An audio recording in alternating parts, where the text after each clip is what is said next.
हर इंसान के मन में कभी न कभी यह प्रश्न तो आया ही होगा कि क्या सच में एलियंस होते हैं या फिर यह एक मनगढ़ंत कहानी है जो केवल इंसानों के द्वारा बनाई हुई है। जैसे कि हमने हॉलीवुड की बहुत सारी मूवीज देख रखी हैं जिनमें कि दिखाया गया है कि एलियंस ने हमारी पृथ्वी पर बहुत ज़्यादा विनाश ढाया है।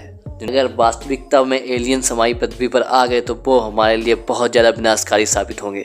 अगर हम हॉलीवुड मूवीज़ की बात करें तो उन्होंने जो कुछ भी दिखाया है वो आने वाले टाइम में कहीं ना कहीं सच हुआ है। जैसे कि आज से पहले उन्होंने दिखाया था कि एक गाड़ी होगी जो खुद से चलेगी, और अब वो ऐसी गाड़ी आ चुकी है जो हम सब जानते हैं कि टेस्ला, उसमें ड्राइवर की ज़रूरत नहीं होती है, पर उन्होंने बहुत पहले ही दिखा दिया था।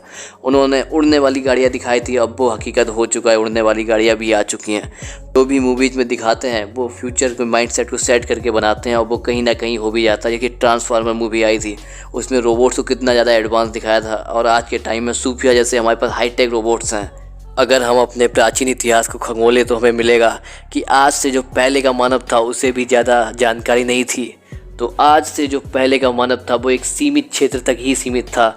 उसका मेन काम था खाना, शिकार करना और सोना। उसके अलावा उसे नहीं पता था कि हम जैसे लोग और भी कहीं रहते हैं।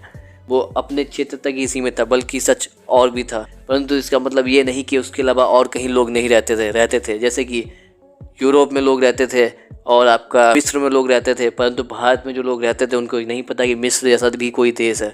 जब वास्को डी गामा भारत आया तब उनको पता चला विदेशियों को कि हाँ, यहाँ पर भी लोग रहते हैं।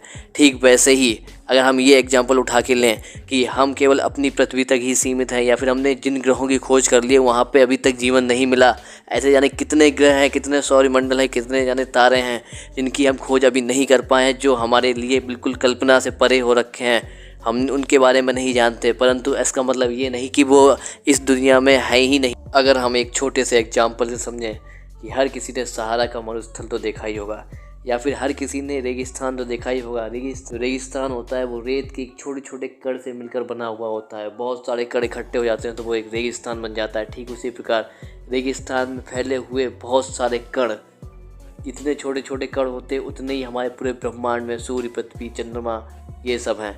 करोड़ों अरबों, इनकी कोई संख्या ही नहीं है, ये अनगिनत हैं।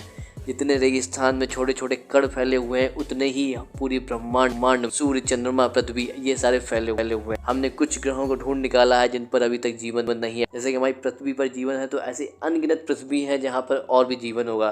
क्योंकि एक मरुस्थल देखिए, वहाँ पे जितने कण होते हैं ना, छोटे छोटे अनगिनत कण होते हैं, उनसे मिलकर एक मरुस्थल बनता है। ऐसी आकाशगंगा बनती हैं जहाँ पे अनेक पृथ्वी, अनेक ये सब होते हैं। तो हम एक मरुस्थल से कंपेयर करके हम देख सकते हैं कि हमारी पृथ्वी पर अगर जीवन है तो ऐसे बहुत सारे ग्रह हैं उन पर भी जीवन होगा जहाँ तक हम अभी नहीं पहुँच पाए हैं। पर उनकी क्या पता, बहुत ज़्यादा जो साइंस एडवांस हो वो हम लोगों को देख रहे हैं वहाँ से। अगर वो लोग हमारी पृथ्वी पर आ गए तो ये हमारे लिए विध्वंसकारी भी हो सकता है और लाभदायक भी हो सकता है। दोनों चीज़ें हो सकती हैं। पर जहाँ तक चांसेज है ये हमारे लिए विनाशकारी साबित होगा, क्योंकि पूरे ब्रह्मांड का एक ही रूल है, जो ज़्यादा शक्तिशाली होगा वो दूसरे पर राज करेगा। अगर वो लोग बहुत ज़्यादा शक्तिशाली हुए तो हम पर वो राज करेंगे, हमारी पूरी पृथ्वी को अधीन कर देंगे।